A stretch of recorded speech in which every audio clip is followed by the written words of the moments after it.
TitleMatchNetwork.com.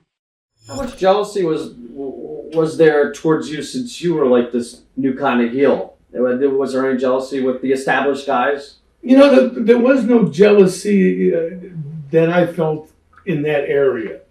And in those days, again, there was no contracts.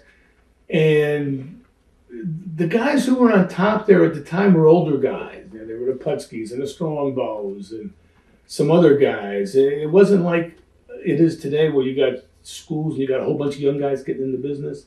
There was no one hardly getting into business because they didn't want you in. It was a feeling where the guys, because I was there 6-7 years, and they were all really proud of me because they all took a little hand and said, yeah, well, I remember I told Larry this and that, because he was Bruno's buddy. And who do you think was the better WWF champion, Hogan or Bruno? Oh, Bruno. What? You guys got to remember, Hogan gets a lot of the notoriety, and he's a big guy. And he got breaks in the movies because he was so huge. But you got to compare something and remember this. Bruno sold out for 20 years. And when we're talking Bruno sold out, not just the Garden where there was a population everywhere he went, we're talking Bruno. When you're talking Hogan, you're talking a different era. And when you went into Garden, and when you went to the eras of the pay-per-views, it wasn't Hulk Hogan. It was Hulk Hogan, Roddy Piper, Jimmy Snuka, Macho Man, Ultimate Warrior, Ted DiBiase, Andre the Giant. You had 10 so-called superstars that would draw a house compared to one Bruno that would draw a house. It wasn't Hogan. It was the whole mass of them. When they did the Silver Dome, they did 90,000 people? They gave away over 30,000 free tickets. Mm-hmm. They sold like 60,000 tickets, right, which wasn't much more than we did in Shea Stadium. When we had a local TV, they had national TV. They gave away 30,000 because they couldn't fill the place up. But it wasn't just Hogan. It was Hogan and Andre and Macho and Snow. They had 10 Brunos that couldn't make one Bruno. Right. That's how big Bruno was in those days. Hogan was in the territory for a very long time, AWA, and how did Verne take it when Hogan left for Vince?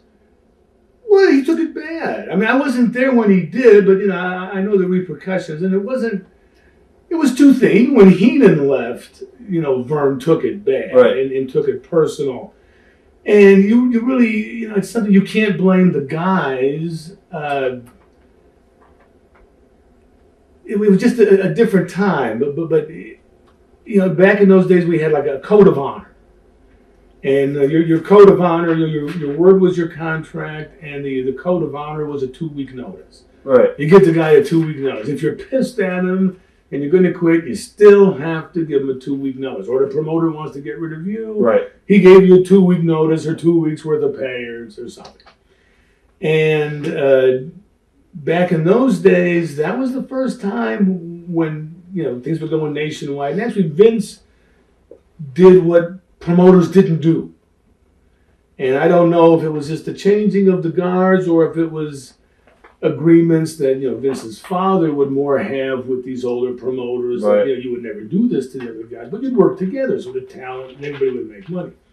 So Vince, kind of started that out and stole Hogan from here and Piper from the Crockett's and Junkyard Dog from Watts and the top guys from every territory. And Verne took it real hard. Not so much like it would hurt him money-wise, but it was a slap in the face of tradition because guys like that, there was an honor. And instead of, saying, hey, I can't compete with this, the guy wants to give you, $1 million, I can't do it, go ahead, but finish your shots for 2 weeks. That was the code of the road. So it is, but it's kind of hard on both. You can't blame the guys for taking the money, and you can't blame the promoters for, being kind of hot. TitleMatchNetwork.com